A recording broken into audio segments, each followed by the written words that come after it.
Rarement Citroën a su démontrer avec autant d'arguments sa capacité à innover, son dynamisme et sa préoccupation de l'environnement. Pas moins de 5 véhicules sont présentés ici en première mondiale, des véhicules qui seront commercialisés dans les mois à venir et qui touchent pratiquement tous les segments du marché. Mais avant de parcourir les allées du stand Citroën, je vous propose d'écouter Claude Satinet qui, dès l'ouverture de ce mondial, s'est adressé à la presse internationale. Mon message aujourd'hui est relativement facile à résumer. Citroën va bien. Citroën va bien au niveau des ventes. Citroën va bien au niveau des produits. Citroën va bien au niveau de la technologie utile. Citroën va bien au niveau de la protection de l'environnement. Citroën va bien au niveau de la compétition.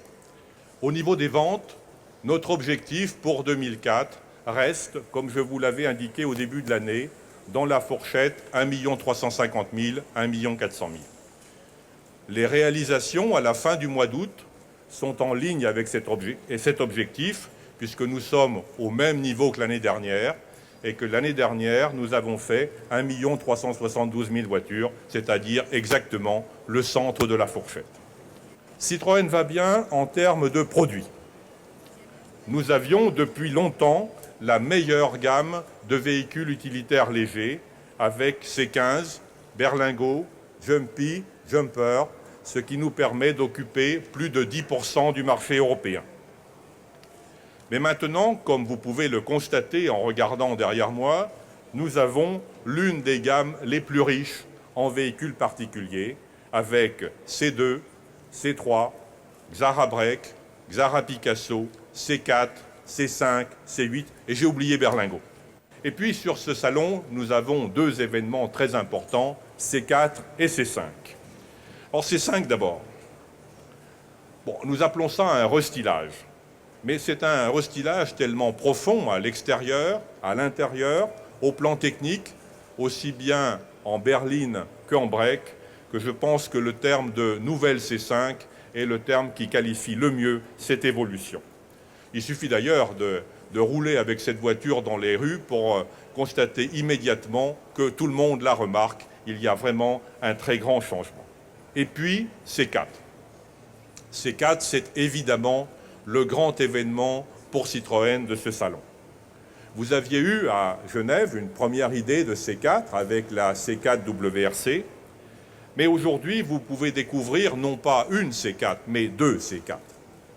En effet, nous avons décidé d'appliquer sur le segment des voitures moyennes la même stratégie que nous avons appliquée sur les segments des voitures compactes avec C2 et C3, c'est-à-dire de faire deux voitures, la C4 berline et la C4 coupé, qui sont des voitures proches techniquement, avec le maximum de communauté, mais dotées chacune d'une forte personnalité et de personnalités différentes.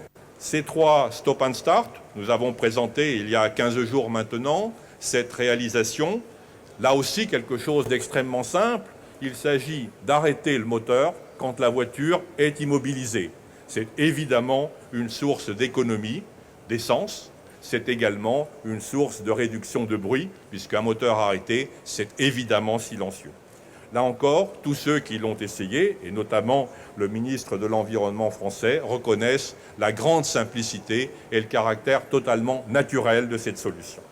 Et puis la nouveauté d'aujourd'hui, ce que j'ai tout à l'heure signé avec nos amis de Gaz de France, le développement d'une voiture particulière, C3 1,4 litre au gaz naturel, qui associe l'efficacité du gaz naturel comme carburant, donc les mêmes économies de CO2 que celles que nous avons en passant de l'essence au diesel, mais cette fois, grâce à l'offre de Gaz de France que vous avez sur la droite de l'image, c'est la boîte grise qui est pendue, c'est l'offre d'un compresseur individuel installable dans les pavillons ou dans les petites entreprises, qui permet donc de recharger chez soi, tranquillement, sa voiture en gaz naturel, alors que jusqu'à maintenant, cette solution était réservée aux flottes et donc davantage aux véhicules utilitaires.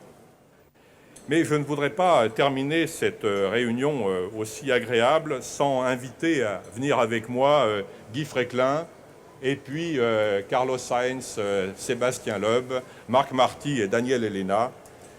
Bien, Guy.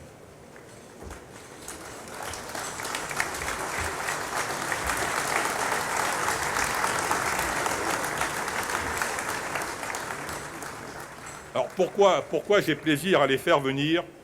Tout simplement parce que c'est vraiment agréable d'être avec la meilleure équipe du monde. Merci.